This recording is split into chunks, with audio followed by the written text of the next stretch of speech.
It's almost Christmas, and I love this. We get to spend it with a Christian music icon, but also, like, you've done some great Christmas songs over the year as well. Stephen Curtis Chapman is with us, and I appreciate you taking the time.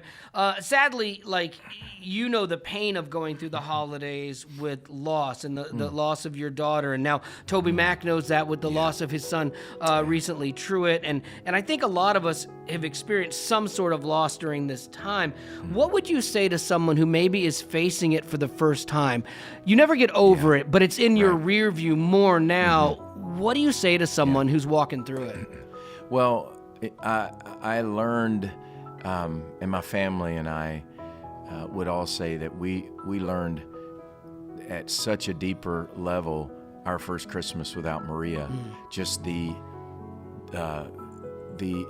power in the words and the truth, God with us. Emmanuel, the whole message of Christmas is God, the Word became flesh. He came and came to us and said, I'm going to be with you. And even just the way he came, not in a, palace, in a crib for a king, but a manger in a barn, all of that, God was saying something so profound, and I knew it all, and I'd sung the songs, and but it really became so much more real to me and to my family that first Christmas 12 years ago without Maria, and everyone since, but that first year especially, just the fact that the whole message of Christmas, even though all the songs tell you it's the most wonderful time of the year and all of that, you're right. For so many people, it is the most difficult time of the year. And especially I think about this year, 2020, it's been such a devastating year for so many. And then on top of that, so many that might be experiencing loss. My experience again is just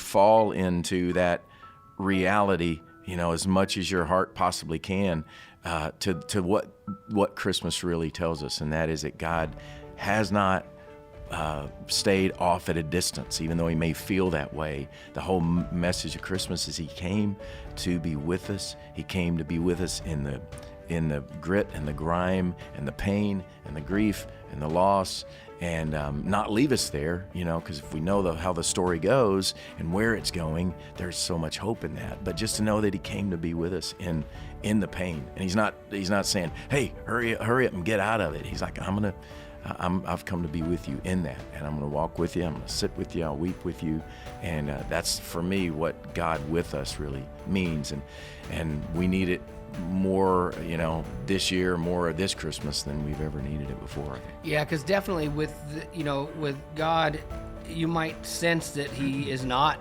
with you, and he's not here, and he's this distant deity or something as you're walking through something and living in it, but nothing could be further from the truth. And so I guess leaning into that presence is the key to maybe surviving. It might not be perfect, but God is still present even in the imperfection. Yeah, absolutely. And I think that's what, I remember that first Christmas, as hard as it was unbearable, for us getting the stockings out, just all the things you do every year. And it was that first year to hang up Maria's stocking. You guys did that, though. You hung it up. And we do every year, and we take it out every year, and there are tears every year, and it's hard, but it's a reminder, too, that the story's not over yet. That's the hope that we have. That is ultimately the Christmas message. God said, I came to be with you, came to rescue you, and I came to say that this is not the end of the story. And, that's what all of Christmas ultimately is about, is telling us. And I just hope that it'll be something that maybe even from us talking about it, somebody can just say, hey, if this family can survive, and listen, we're as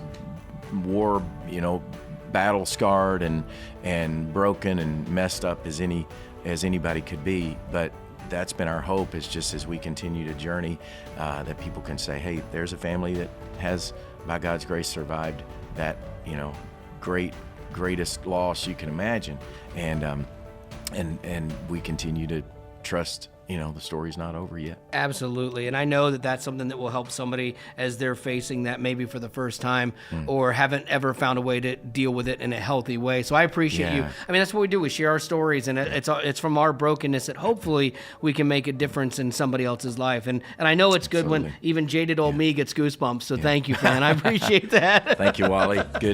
Always good to be with you, buddy. I appreciate you very much.